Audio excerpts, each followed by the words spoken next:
नमस्कार विद्यार्थी मित्रांनो.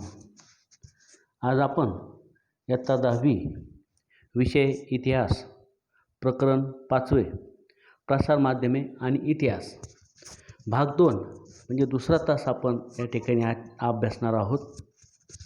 आपण मागच्या तासाला जो अभ्यास केला आहे त्याच्यात थोडक्यात आपण उजळणी करणार आहोत. प्रसारमाध्यमे आणि इतिहास या प्रकरणामध्ये आपण वर्तमानपत्राच्या संदर्भामध्ये आपण अभ्यास केलेला होता. तर त्या संदर्भामधला आजच्या तासाला आपण अभ्यास करणार आहोत. एक 5 घटक मी तुम्हाला पहिल्या प्रकरणामध्ये सांगितलेले होते की प्रसारमाध्यमाची ओळख म्हणजे त्याचा अर्थ, त्याचं स्वरूप या संदर्भातली माहिती आपण मागच्या तासाला घेतलेली आहे. आता प्रसारमाध्यम याचा अर्थ काय, तर एखादी माहिती एखाद्या माध्यमाच्या सहाय्याने दूरवर पोहोचवणे प्रसारमाध्यमाचा अर्थ होतो. सध्याच्या काळात वर्तमानपत्र, दूरदर्शन, मोबाईल, फिल्म इत्यादी माध्यमांचा उपयोग यासाठी केला जातो. या पाठात स्वातंत्र्यपूर्व काळातील काही वर्तमानपत्राची आपण माहिती घेतलेली आहे.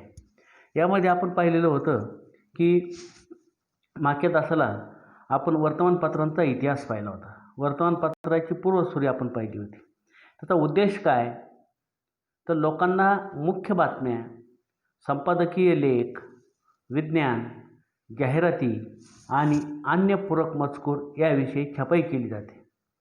छपाई तंत्र शोधामुळं वर्तमानपत्रामध्ये मोठ्या प्रमाणावर प्रगती झाली, हे आपण मागच्या तासाला आपण पाहिलेलं आहे.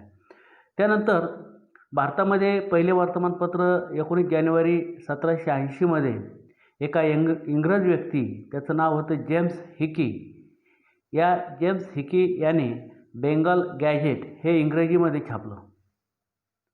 भारतामध्ये भारतीय भाषेमध्ये दर्पण हे पहिले वर्तमानपत्र मराठी भाषेमध्ये छापण्याचा मान बाळशास्त्री जांभेकर यांच्याकडे जातो. त्यांनी हे दर्पण हे वर्तमानपत्र 1832ला छापले. दर्पण या वर्तमानपत्रानंतर प्रभाकर आहे, ज्ञानोदय, केसरी, मराठा इत्यादी स्वातंत्र्यपूर्व काळातील काही महत्त्वाची वर्तमानपत्र होते.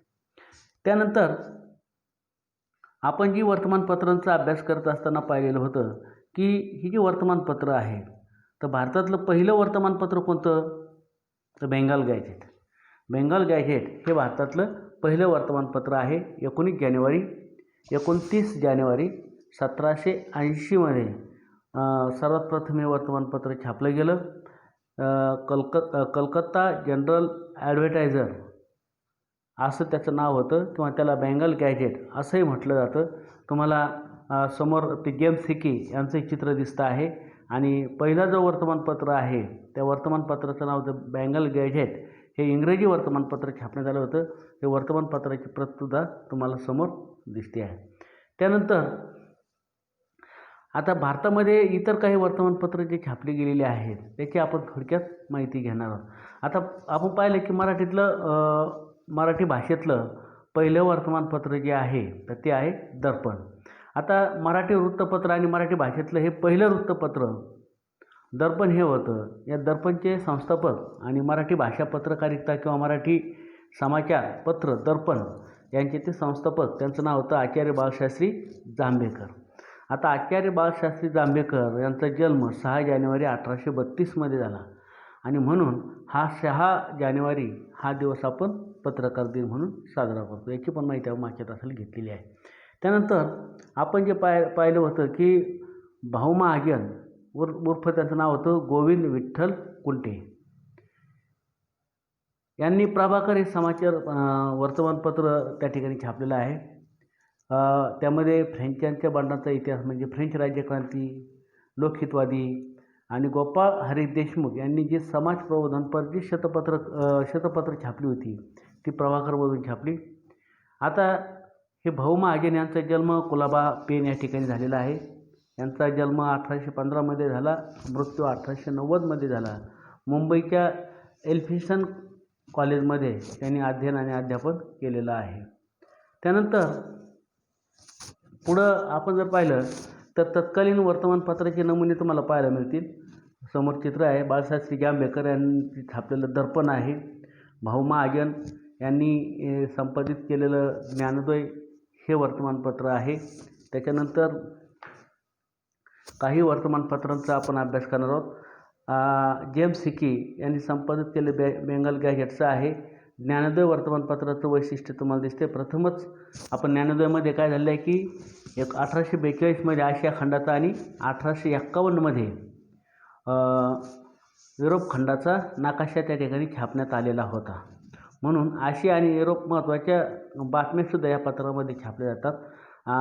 प्रथमच वर्तमानपत्रामध्ये खऱ्या अर्थानं चित्र छापून आलं, म्हणून चित्र छापण्याचा पहिला मान या ज्ञानोदय वर्तमानपत्राकडे जातो. त्याच्यानंतर केसरी आणि मराठा. आता लोकमान्य टिळक आणि गोपाळ गणेश आगरकर यांनी 1981मध्ये ही पत्रं सुरू केलेली आहेत. स्वातंत्र्यपूर्व काळात भारतीय वर्तमानपत्रामध्ये केसरी आणि मराठा ही वर्तमानपत्रं अतिशय महत्त्वाची होती.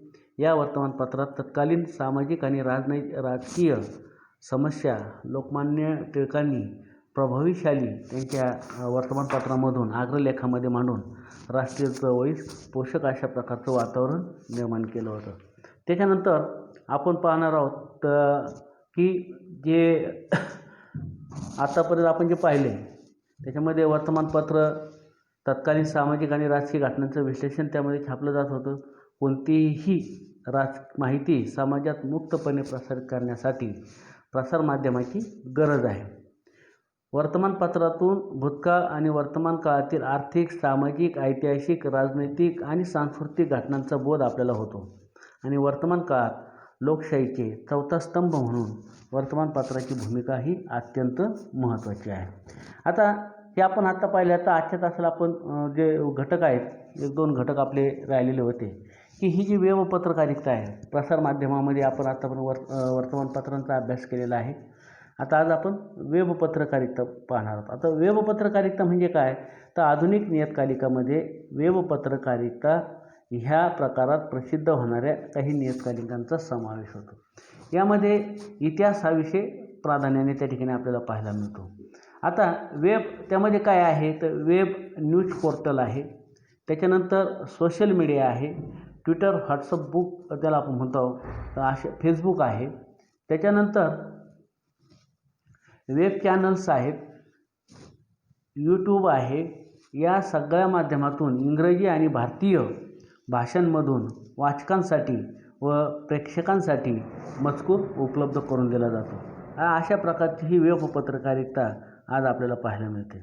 त्याच्यानंतर आपण आकाशवाणी जी आहे, तर या आकाशवाणीचा थोडक्यात आपण इतिहास पाहणार आहोत. तर स्वातंत्र्यपूर्व कालखंडामध्ये 1924मध्ये इंडियन ब्रॉडकास्टिंग कंपनी, त्याला आपण IBC असं नाव आहे, तर IBC या नावानं दर दिवशी कार्यक्रमाचं प्रसारण करणारे खाजगी रेडिओ केंद्र त्यावेळेला सुरू झालं होतं 1924मध्ये इंडियन ब्रॉडकास्टिंग कंपनी आहे. नंतर ब्रिटिश सरकारने या कंपनीचे इंडियन स्टेट ब्रॉडकास्टिंग सर्व्हिसेस म्हणजेच इंडियन स्टेट ब्रॉडकास्टिंग सर्व्हिसेस म्हणजे ISBS असं तिचं नामांकरण केलं, तिचं नाव बदललं आणि 8 जून 1936मध्ये या कंपनीचे ऑल इंडिया रेडिओ AIR अशा पद्धतीचं नामकरण करण्यात आलं 8 जून 1936 रोजी. त्यानंतर भारत स्वतंत्र झाला आणि भारत स्वतंत्र झाल्यावर AIR म्हणजे ऑल इंडिया रेडिओ एक भारत सरकारच्या माहिती व प्रसारण खात्याचाच एक भाग झालेला होता आणि त्यामुळं जे काही सरकारी शासकीय उपक्रम असतील तर या शासकीय उपक्रमाची माहिती आपल्याला या आकाशवाणीवरती मिळायची, या ऑल इंडिया रेडिओवरती मिळायची आणि शासकीय उपक्रम असतील, शासकीय कार्यक्रम असतील, अशा प्रकारचं अधिकृत माहिती देणारं असं ह्या ऑल इंडिया रेडिओचं सुरुवातीचं स्वरूप होतं. त्यानंतर भारतातले ख्यातनाम कवी पंडित नरेंद्र शर्मा, लक्षात ठेवा, परीक्षेला गाळ्या जागामध्ये शब्द येतो, त्या शब्दाखाली अंडरलाईन करा. लक्षात ठेवा, ख्यातनाम कवी पंडित नरेंद्र शर्मा यांच्या सूचनेनुसार ऑल इंडिया रेडिओ हे जे पहिलं सुरुवातीचं केंद्र होतं, तर या ऑल इंडिया रेडिओचं नामकरण आकाशवाणी असं करून म्हणजे त्याला आकाशवाणी हे नाव ख्यातनाम कवी पंडित नरेंद्र शर्मा यांच्या सूचनेवरून देण्यात आलं. आता ह्या आकाशवाणीवर जर पाहिलं आपण तर आकाशवाणीवरती सुद्धा आपण पाहतो की वेगवेगळे विविध प्रकारचे मनोरंजनपर, प्रबोधनपर असे वेगवेगळ्या पद्धतीचे आपण पाहतो कार्यक्रम त्या ठिकाणी होत असतात. आता यामध्ये साहित्यिक मूल्य असणारे मनोरंजनपर, प्रबोधनपर, साहित्यिक मूल्य असणारे कार्यक्रम त्यामध्ये सादर केले जातात.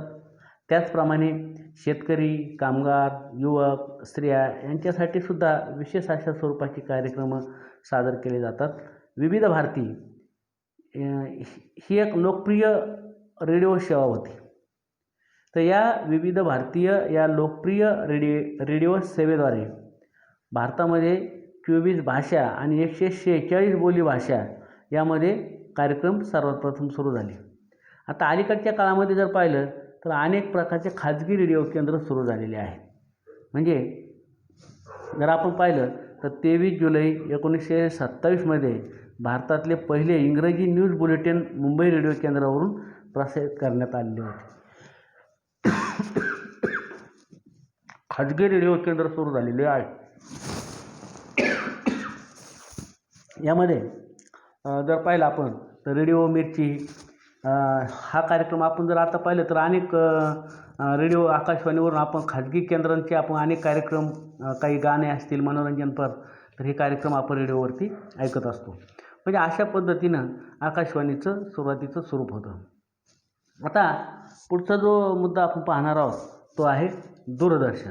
आता ह्या दूरदर्शनमध्ये जर पाहिलं आपण तर भारतामध्ये या दूरदर्शनचं आगमन केव्हा झालं आणि त्याची सुरुवात कशी झाली आणि त्याचा विस्तार कसा झाला त्याचं थोडीशी आपण पूर्वसूचीचं आपण पाहणार आहोत. आता दूरदर्शनचं जर आपण पाहिलं तर 25 सप्टेंबर 1959 रोजी आपल्या स्वतंत्र भारताचे पहिले राष्ट्रपती डॉक्टर राजेंद्र प्रसाद यांनी दिल्ली दूरदर्शन केंद्राचे उद्घाटन केलं. म्हणजे आपल्याकडं 25 सप्टेंबर 1959 पासून भारतामध्ये DD नॅशनलचे कार्यक्रम सुरू झाले. तर आपण दिल्ली दूरदर्शन केंद्र म्हणतो. महाराष्ट्रामध्ये 1 मे 1972 रोजी मुंबई केंद्राचे कार्यक्रम सुरू झाले. 15 ऑगस्ट 1982 रोजी भारतामध्ये रंगीत दूरदर्शनचं आगमन झालं. म्हणजे भारतात सगळ्यात प्रथम 15 ऑगस्ट 1982ला रंगीत दूरदर्शन आलं, रंगीत TV आला आणि 1991मध्ये परदेशी व देशी खाजगी वाहिन्यांना केबल तंत्राच्या माध्यमातून वेगवेगळे कार्यक्रम प्रसारित करण्याची परवानगी दिली. आता आज मितीला जर आपण पाहिलं तर आज मितीला भारतीय प्रेक्षकांसाठी 100वरून जास्त वाहिन्या आज आपल्याला उपलब्ध आहेत. आपण आता TV जर पाहिलं, दूरदर्शनवर पाहिलं, पुष्कळ अशा खाजगी आहेत, काही भारतीय आहेत, काही परदेशी आहेत. तर अनेक प्रकारच्या या वाहिन्या या दूरदर्शनवर आपल्याला पाहायला मिळतात. आणि त्यामुळं दूरदर्शन हे जर पाहिलं तर हे दूरदर्शन हे दृकश्राव्य माध्यम आहे. दूरदर्शन दृकश्राव्य माध्यम असल्यामुळं ते जास्त प्रभावशाली राहिलेलं आहे. आता हे जे प्रसार माध्यमं आपण पाहिलेली आहेत तर या प्रसार माध्यमांची आवश्यकता का आहे त्याची आपण थोडक्यात माहिती घेणार आहोत. आता प्रसार माध्यमांची आवश्यकता का आहे तर माहितीचा मुक्त प्रवाह समाजात पसरवण्यासाठी प्रसार माध्यमांची आवश्यकता आहे. एका वाक्यात याचं उत्तर आपण देऊ शकतो. प्रसार माध्यमांची आवश्यकता का आहे तर माहितीचा मुक्त प्रवाह समाजात पसरवण्यासाठी प्रसार माध्यमाची आवश्यकता असते. आता आपण पाहिलं की अग्रलेख आहेत, विविध सदरे, पुरवण्या हे वर्तमानपत्राचे अविभाज्य भाग असतात. वाचकांच्या पत्रव्यवहाराच्या माध्यमातून वाचकही आपलं म्हणणं मांडत असतो आणि आपली लोकशाही अधिक सदृढ होण्यासाठी वर्तमानपत्रे ही सतत मदत करत असतात. म्हणून वर्तमानपत्रसुद्धा आज आपण पाहतो की आपल्या लोकशाहीचा एक चौथा स्तंभ म्हणून ओळखली जातात. आता दूरदर्शन जर मी सांगितलं की दूरदर्शन हे दृकश्राव्य माध्यम आहे आणि दूरदर्शन हे दृकश्राव्य माध्यम असल्यामुळं वर्तमानपत्र आणि आकाशवाणी यांच्या मर्यादा ज्या आहेत तर यांच्या मर्यादा ओलांडून जनतेला प्रत्यक्ष काय घडतं आहे हे दाखवायला सुरुवात झालेली आहे. एखादी जर घटना घडली तर त्या घटनेचा आखो देखा हाल आपल्याला जर पाहायचा असेल तर त्यासाठी दूरदर्शनशिवाय त्याला पर्याय नाही. म्हणजे अशा प्रकारे दूरदर्शन हे दृकश्राव्य माध्यम आहे आणि त्याचबरोबर लगेच काय घडतं आहे ते सुद्धा आपल्याला त्या ठिकाणाहून दिसतं. म्हणून या सगळ्या गोष्टीसाठी आज आपण पाहतो की प्रसार माध्यमांची आज आपल्याला आवश्यकता पाहायला मिळते. म्हणजे हे सगळं पाहत असताना आपली लोकशाही अधिक सदृढ होण्यासाठी ह्या सगळ्या गोष्टी अत्यंत महत्त्वाच्या आहेत. आता हे जे प्रसारमाध्यमं जे आहे, आता वेगवेगळ्या प्रकारची प्रसारमाध्यमं आहेत. मग वृत्तपत्र आहेत, त्याच्यानंतर आकाशवाणी आहे, दूरदर्शन आहे, वेब पत्रकारिता आहे, वेगवेगळ्या प्रकारचे सोशल मीडिया आहे. ही सगळी प्रसारमाध्यमं आहेत. तर या प्रसारमाध्यमाच्याद्वारे आपल्याला चिकित्सक आकलन करावं लागतं. आता प्रसारमाध्यमाद्वारे मिळणाऱ्या माहितीचं चिकित्सक आकलन आपल्याला करून घ्यावं लागतं. का? तर प्रत्येक वेळी वर्तमानपत्रामधून येणारी जी बातमी आहे, तो वर्तमानपत्रामधून येणारी जी माहिती आहे ती वास्तवाला धरून असेल असं सांगता येत नाही. म्हणजे ती खरीच असेल. प्रत्येक बातम्या ह्या खऱ्या असतील हे आपण निश्चित सांगू शकत नाही. म्हणून प्रत्येक गोष्ट आपल्याला काय करावी लागते? तपासून घ्यावी लागते. अनधिकृत बातमी प्रसिद्ध होण्याचे एक प्रसिद्ध उदाहरण आपल्याला सांगितलं गेलेलं आहे. तर वर्तमानपत्रामधून येणारी बातमी ही वास्तवाला धरून अशी असेल नाही, ती माहिती आपल्याला तपासून घ्यावी लागते. अनधिकृत बातमी म्हणजे बोगस आपण ज्याला म्हणतो, तर अशी बातमी प्रसिद्ध होण्याचे एक प्रसिद्ध उदाहरण आपल्याला पुस्तकामध्ये दिलेलं आहे. त्यामध्ये असं सांगितलेलं आहे, एका जर्मन साप्ताहिकाचं नाव होतं स्टर्न. या स्टर्न नावाच्या एका जर्मन साप्ताहिकामध्ये ॲडॉल्फ हिटलर यांच्या हस्ताक्षरातली अनेक रोजनिशी त्यावेळेस विकत घेतल्या आणि त्या रोजनिशी विकत घेतल्या आणि त्या इतर प्रकाशक कंपनीला त्याने त्या विकल्या. हिटलरच्या या तथाकथित लिखित रोजनिशी मिळाल्याची बातमी ही वर्तमानपत्रामध्ये छापून आली. परंतु त्या रोजनिशी ह्या नकली असल्याचं हे सिद्ध झालं आणि त्यामुळं प्रसारमाध्यमामधून जी काही जरी बातमी आली असली तरी त्या बातम्या वास्तवाला धरून असतात, खऱ्याच असतात असं नाही. त्यामुळं जी माहिती आपण मिळवतो आहे, मग आपण पाहतो व्हॉट्सअपला अनेक माहिती वेगवेगळ्या प्रकारची आपल्याला माहिती मिळते. फेसबुक आहे, ट्विटर आहे, वेगवेगळ्या प्रकारचे आपण न्यूज चॅनल्स आहेत किंवा वर्तमानपत्र आहेत, आकाशवाणी आहे. या सगळ्यातून आपल्याला माहिती मिळत असते, चालू घडामोडीची माहिती मिळत असते, बातम्या मिळत असतात. परंतु ह्या सगळ्याच बातम्या, ही सगळीच माहिती जर आपण पाहिली तर ती खरी आहे का याची मात्र आपल्याला सत्यता पडताळून पाहावी लागते. आणि त्यामुळं ह्या सगळ्या बातम्या पडताळून पाहण्याची आवश्यकता आहे. म्हणजे जी माहिती आहे प्रसारमाध्यमांद्वारे मिळणारी जी माहिती आहे, तर या माहितीचं चिकित्सक असं आकलन आपल्याला करून घ्यावं लागतं. तर विद्यार्थी मित्रांनो, परंतु आपण पाहतो की ह्या सगळ्या प्रसारमाध्यमामुळं आपण पाहतो की अनेक अफवा पसरवतात आणि खरं काय हे जेव्हा वास्तवात येतं त्यावेळेला मात्र मग ते आपल्याला समजतं आणि मग ती अफवा होती हे आपल्याला लक्षात येतं. तोपर्यंत बऱ्याचशा घटना त्यावेळेस घडून गेलेल्या असतात. म्हणून ह्या सगळ्या ज्या गोष्टी आहेत ह्या सगळ्या गोष्टीचे आपण जाणीवपूर्वक सगळ्या तपासल्या पाहिजेत आणि मगच त्याची खात्री करून त्या संदर्भात आपण माहिती घेतली पाहिजे. आता आज आपण पाहणार आहोत आपला जो शेवटचा मुद्दा आहे या प्रकरणामधला, तो आहे संबंधित व्यावसायिक क्षेत्र. आता ही जी वर्तमानपत्रं आहेत तर या वर्तमानपत्रामध्ये रोज ताज्या बातम्या वाचकापर्यंत पोहोचवायच्या असतात. म्हणजे आत्ता काय घडलं आहे, प्रत्येक वर्तमानपत्राला जी ताजी बातमी आहे ती बातमी त्यांना वाचकापर्यंत पोहोचवायची असते आणि हे काम करत असताना बातमीमागची बातमी त्यांना सांगावी लागते. मग अशावेळी वर्तमानपत्र जे आहे तर या वर्तमानपत्रांना इतिहासाची गरज पडते. एखाद्या बातमीचा जर सविस्तर आढावा घ्यायचा असेल तर अशा स्वरूपाची घटना कधी भूतकाळात घडली होती का, बरोबर आहे, ती भूतकाळात घडलेली असेल तर अशा प्रकारच्या घटना इतरस्त कुठं घडल्या असल्यास तर वर्तमानपत्रामध्ये ती बातमी जी आहे तर ती बातमी एखाद्या बातमीबरोबरचा सविस्तर आढावा घेताना अशा स्वरूपाची एखादी भूतकाळात घडलेली घटना असल्यास ती वर्तमानपत्रामध्ये चौकटीमध्ये छापून दिली जाते. आणि मग आपण पाहतो की ह्यासाठी सुद्धा वाचकाला आणखीन जादा माहिती मिळते आणि जी घटना घडली त्या घटनेचे त्यांना मुळापर्यंत जाता येतं. आता वर्तमानपत्रामध्ये जर पाहिलं तर सदरांमध्ये आपण पाहतो 50 वर्षापूर्वी, त्याच्यानंतर 100 वर्षापूर्वी अशा अनेक प्रकारची सदरं असतात. ती इतिहासाची साधने आणि इतिहासावर आधारित असतात. या प्रकारच्या सदरामधून आपल्याला भूतकाळातील आर्थिक, सामाजिक, राजकीय आणि ऐतिहासिक अशा वेगवेगळ्या घटना समजत असतात. आणि भूतकाळातल्या या पार्श्वभूमीवर आपल्याला वर्तमान काळसुद्धा समजण्यास मोठ्या प्रमाणात मदत होते. आणि मग हा जो इतिहास समजून घ्यायचा असेल, वर्तमान काळात प्रसारमाध्यमांचा जर इतिहास समजून घ्यायचा असेल तर आपण पाहतो की हे जे वर्तमानपत्र आहे, तर वर्तमानपत्राच्या संदर्भात असणारे जे काही व्यवसाय क्षेत्र आहे, आता उदाहरणार्थ वर्तमानपत्रात मी तुम्हाला सांगितलं बातमी मागची बातमी, मग त्यामध्ये वर्तमानपत्रामध्ये अग्रलेख आहेत, लेख आहेत, दिनविशेष आहे, आढावा आहे, बातमी आहे, सदरं आहेत. तर ह्या सगळं करत असताना आपण पाहतो की काही वर्तमानपत्रांना विशेष प्रसंगी अशा काही पुरवण्या काढाव्या लागतात, कधीकधी विशेषांक काढावे लागतात.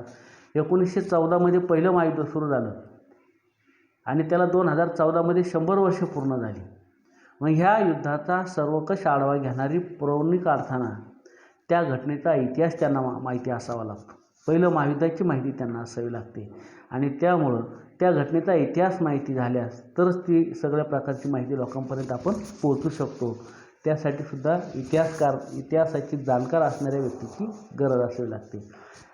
1942ला जे महात्मा गांधींनी इंग्रजांना चले जाव जे आंदोलन झालं होतं, तर या चले जावच्या आंदोलनाला 2017मध्ये 75 वर्ष पूर्ण झाली. अशा प्रसंगी वर्तमानपत्रामध्ये लेख, अग्रलेख, दिनविशेष या सगळ्यांच्याद्वारे आढावा घेतला जातो आणि आपल्या झालेल्या त्या घटनेचा वेध या माध्यमातून घेतला जातो आणि यावेळी मात्र आपल्याला इतिहासाचा अभ्यास उपयोगी पडतो. मग अशा प्रकारे आपण पाहतो की वर्तमानपत्रामध्ये अनेक कोडे येतात, शब्दकोडे येतात. ही शब्दकोडी तयार करायची असतात. कधी किल्ल्यांची नावं वापरून तयार केलेली शब्दकोडी असतात. मग ही शब्दकोडी तयार करताना सुद्धा इतिहासाची मदत घ्यावी लागते, इतिहासाचा आधार घ्यावा लागतो. आणि मग अशा पद्धतीनं वर्तमानपत्रामध्ये सुद्धा इतिहास या क्षेत्राची किती आवश्यकता असते हे आपल्या लक्षात येईल. दुसरं क्षेत्र आहे आकाशवाणी. आता आकाशवाणी संबंधित असणारी काही क्षेत्र त्याची आपण थोडक्यात माहिती घेणार आहोत. आता आकाशवाणीला जर पाहिलं आपण तर आकाशवाणीला काही विशेष प्रसंगी इतिहासाच्या अभ्यासकाची गरज लागते. आता आपण पाहिलं की 15 ऑगस्ट 1947 किंवा त्यानंतरच्या प्रधानमंत्र्यांची स्वातंत्र्य दिनानिमित्ताची भाषणं आकाशवाणीच्या संग्रहात त्या ठिकाणी आहेत आणि त्याचा समकालीन परिस्थिती समजण्यासाठी उपयोग होतो.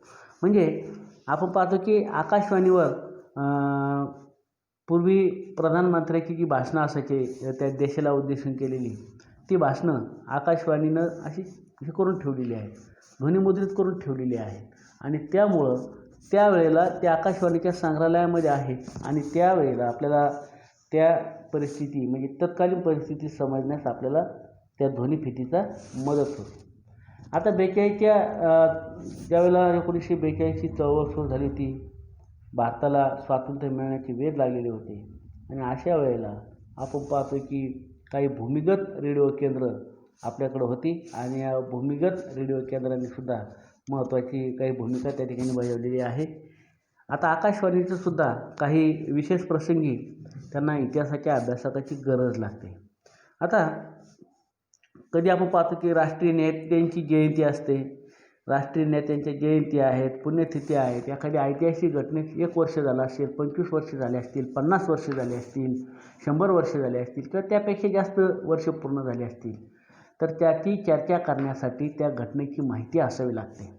राष्ट्रीय नेत्याच्या कार्यावर भाषणे देण्यासाठी वक्त्यांना इतिहासाचा आधार घ्यावा लागतो आणि आकाशवाणीवर सुद्धा आज आपण पाहतो की दिनविशेषसारखा कार्यक्रम प्रसारित झालेला आहे.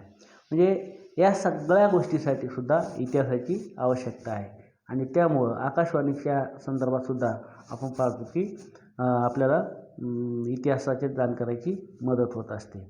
आणि आकाशवाणी हे जर पाहिलं तर इतिहासातील श्राव्य साधन आहे. ते पण पूर्वीच्या काळी अतिशय महत्त्वाचं साधन म्हणून ओळखलं जात होतं. आजच्या आधुनिक काळामध्ये असणारं दूरदर्शन, या दूरदर्शन संदर्भात असणारी काही व्यावसायिक क्षेत्र आपण पाहणार आहोत. आता दूरदर्शन आणि इतिहास यांचं अतिशय जवळचं नातं आहे. दूरदर्शन हे जर पाहिलं तर इतिहासाचं हे दृकश्राव्य साधन आहे. इतिहासाच्या संदर्भात आवड निर्माण करायची आणि आवड निर्माण करण्याचे आणि जागृती निर्माण करण्याचं महत्त्वाचं काम हे दूरदर्शन करत असतं. आता आपण पाहिलं की पूर्वीच्या काळी रामायण, महाभारत, काही पौराणिक मालिका व ऐतिहासिक मालिका या फार मोठ्या प्रमाणात गाजलेल्या होत्या आणि ह्या सर्व मालिकांनी मोठा प्रेक्षक वर्ग आकर्षित केलेला होता. रामायण महाभारतासारखी मालिका निर्माण करत असताना तत्कालीन वातावरण, वेशभूषा, शस्त्रास्त्रे, राहणीमान या संदर्भातल्या सगळ्या जाणकाराची आपल्याला मदत असावी लागते किंवा त्याची मदत घ्यावी लागते आणि इतिहासाचा त्यावेळेला बारकाईनं अभ्यास करावा लागतो. आणि म्हणून मी सांगितलं की आता आजच्या काळात जर पाहिलं तर अनेक इलेक्ट्रॉनिक माध्यमं वापरताना आपल्याला माहिती आहे. आधुनिक काळामध्ये अनेक चॅनल आहेत. डिस्कवरी चॅनल आहे, नॅशनल जिओग्राफी आहे, हिस्ट्री चॅनल आहे. आता ह्यासारखी चॅनलवर जर पाहिलं तर यासारख्या चॅनलवर आपण जर पाहिलं, नॅशनल जिओग्राफी पहा टी व्हीवरती आपण पाहतो, डिस्कवरी चॅनल पाहतो, नॅशनल जिओग्राफी चॅनल पाहतो, हिस्ट्रीसारखं चॅनल आहे. या चॅनलवर अनेक मालिका त्या ठिकाणी प्रसारित होत असतात. या मालिकामधून जगभराचा इतिहास किंवा जगभराचा इतिहासाचा खजिना या प्रेक्षकांसाठी खुला केला गेला आहे आणि त्याद्वारे आपल्याला जगाचा इतिहास आणि भूगोल आपण घरबसल्या जाणून घेऊ शकतो. आणि या मालिका अधिक रंजक होण्यासाठी काही वेळा इतिहासातील निवडक भागांचे व्यक्तिरेखांच्या माध्यमातून साजरे केले जातात. उदाहरणार्थ जर पाहिलं आपण तर काही कर्तृत्ववान स्त्री पुरुष आहेत, काही कर्तृत्ववान खेळाडू असतील, काही सेनानी असतील, त्याखेरीज काही वस्तू असतील, काही किल्ले असतील, काही साम्राज्य आहे त्याचा उदय कधी झाला, अस्त कधी झाला, इतकेच नव्हे तर पाककलेवरच्या इतिहासावरीलसुद्धा मालिका आज लोक अतिशय उत्सुकतेने पाहतात आणि वरील सगळ्या गोष्टींसाठी खरं जर पाहिलं तर इतिहासाच्या जाणकाराची गरज असते. आता यामध्ये जर पाहिलं तर भारताच्या प्राचीन ते अर्वाचीन इतिहासाच्या संदर्भात दूरदर्शनवरून प्रसारित झालेली भारतीय खोज नावाची मालिका होती. आता ही मालिका आपल्या भारताचे पहिले पंतप्रधान पंडित जवाहरलाल नेहरू यांच्या डिस्कवरी ऑफ इंडिया या ग्रंथावरती आहे. आता पंडित जवाहरलाल नेहरूंना ज्यावेळेस अटक झाली होती त्यावेळेला अहमदनगरचा आपला जो भुईकोट किल्ला आहे या किल्ल्यामध्ये त्यांना त्या ठिकाणी तुरुंगात टाकलेलं होतं आणि याच किल्ल्यामध्ये पंडित जवाहरलाल नेहरू यांनी डिस्कवरी ऑफ इंडिया हा ग्रंथ लिहिलेला आहे आणि या ग्रंथावर आधारित ही मालिका होती. आणि सॅम बेगनेल या दिग्दर्शक मालिकेने प्राचीन काळ ते अर्वाचीन काळाचा सामाजिक, सांस्कृतिक आणि इतिहास त्या ठिकाणी मांडलेला होता. सखोल संशोधन आणि सादरीकरण ही या पातळीवरची मालिका अत्यंत सरस ठरलेली आहे. हडप्पा संस्कृती, वैदिक काळ, रामायण महाभारत, मौर्य कालखंड, तुर्क अफगाणिस्तान, मोगलांचं आक्रमण, मोगलांचा कालखंड, मोगल बादशहाचं योगदान, भक्ती चळवळ, छत्रपती शिवाजी महाराजांचं कार्य, समाज सुधारणा चळवळी, स्वातंत्र्य संग्राम, अनेक घटना या सगळ्या मालिकेतून डिस्कवरी ऑफ इंडिया या मालिकेतून मांडल्या गेल्या. या मालिकेमध्ये नाट्य आहे, लोककला आहे, प्रबोधनपर माहिती अशा आधारे नेहरूंच्या रूपातील कलावंत हा रोशन शेठ प्रास्ताविक आणि अन्वयार्थ सांगत असत आणि नेहरूंचा इतिहासाकडे बघण्याचा दृष्टिकोन आणि त्यांचा प्रभावी सादरीकरण यामुळं ही मालिकासुद्धा संपूर्ण भारतभर अतिशय वाखाणण्याजोगी झालेली होती. आणि मग आपण पाहिले की या सगळ्या क्षेत्रामध्ये इतिहासाच्या अभ्यासाची, सखोल अभ्यासाची गरज असावी लागते. आणि मग आपण पाहिले की ह्या सगळ्या क्षेत्रामध्ये ही जी क्षेत्र आहेत तर ही सगळी क्षेत्र आहेत प्रसारमाध्यमाची. या सगळ्या क्षेत्रामध्ये आपण आजच्या तासाला माहिती घेतलेली आहे. आता आजचं हे प्रकरण आपलं या ठिकाणी संपलं आहे. विद्यार्थी मित्रांनो, आता हे प्रकरण जरी संपलं, आपल्याला अभ्यासक्रम बोर्डाला हे प्रकरण आहे याच्यावरती तुम्हाला गृहपाठ दिलेला आहे. आतापर्यंत 2 गृहपाठ झालेत, हा 3रा होमवर्क तुम्हाला दिलेला आहे. तर होमवर्क कोणता आहे हे एकदा पहिल्या सुद्धा आपण जाणून घेऊया. त्यातला पहिला प्रश्न तुम्हाला दिला आहे टिपाल्यामध्ये तुमच्या पुस्तकातील पहिल्या 3 टिपा आहेत आणि त्याच्यात फक्त एकच टिप मी ॲड केलेली आहे. पहिली आहे प्रसारमाध्यमाची आवश्यकता, त्याच्यानंतर प्रसारमाध्यमांशी संबंधित असणारे व्यावसायिक क्षेत्र, वर्तमानपत्रांचे स्वातंत्र्य संग्रामातील कार्य आणि बेंगाल गॅझेट ही एक स्वतंत्र टीप तुम्हाला नव्याने दिलेली आहे. हा प्रश्न पहिला आहे. त्याच्यानंतर प्रश्न पहिला ब हा दुसरा पण प्रश्न तुम्हाला दिलेला आहे. यामध्ये पुढील विधाने सकारण स्पष्ट करा. आता पुढील विधाने सकारण स्पष्ट करा म्हणजे याचा अगोदर चूक बरोबर द्यायचं नाही. बऱ्याच मुलांना काय सवय असते, समजा आता उदाहरण पहिले घेतलं, प्रसारमाध्यमांद्वारे मिळालेल्या माहितीचे चिकित्सक आकलन करून घ्यावे लागते. पोरं इथे हे विधान बरोबर आहे मग माहिती द्या. चूक बरोबर विचारलेलं नाही, इथं आपल्याला फक्त कारणं विचारलेली आहे. मग आता प्रसारमाध्यमांद्वारे मिळालेल्या माहितीचे चिकित्सक आकलन करून घ्यावे लागते. आता त्याचं का करून घ्यावं लागतं? कारण बऱ्याचशा बातम्या ह्या खऱ्याच असतात असं नाही, बरोबर आहे, वास्तवतेला धरूनच असतात असं नाही. त्यामुळे या सगळ्या बातम्या आपल्याला चिकित्सक त्याचं आकलन करून घ्यावं लागतं. असे 1-2 मुद्दे लिहा, 2-3 मुद्दे लिहा ह्या प्रश्नांचं उत्तर लिहित असताना. त्याच्यानंतर वर्तमानपत्रांना इतिहास या विषयाची गरज पडते. आणि तिसरं होतं सर्व प्रसारमाध्यमात दूरदर्शन हे अतिशय लोकप्रिय प्रसारमाध्यम आहे. तर हे 3 प्रश्न आहेत, तुमच्या पुस्तकामध्ये पण आहेत, तर त्याचंसुद्धा गृहपाठामध्ये लिहायचं आहे. त्याच्यानंतर प्रश्न दुसरा आहे, खालील प्रश्नांची 25 ते 30 शब्दात उत्तरे लिहा. आता यामध्ये वर्तमानपत्राची उद्दिष्टे स्पष्ट करा.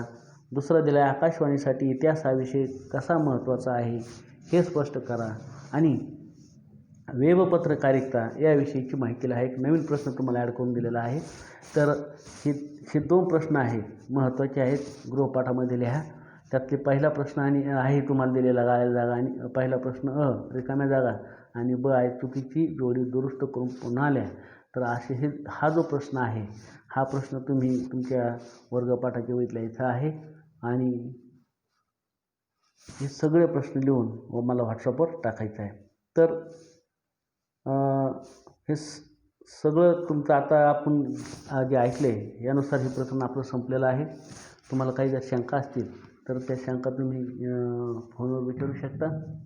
तुम्ही सर्व अभ्यास करत राहा, असाच अभ्यास करा. 2 तारखेला आपली प्रथम सत्र परीक्षा सुरू होत आहे. त्या दृष्टीनं मला सगळ्याला आत्ताच शुभेच्छा देतो आणि याच ठिकाणी थांबतो. धन्यवाद.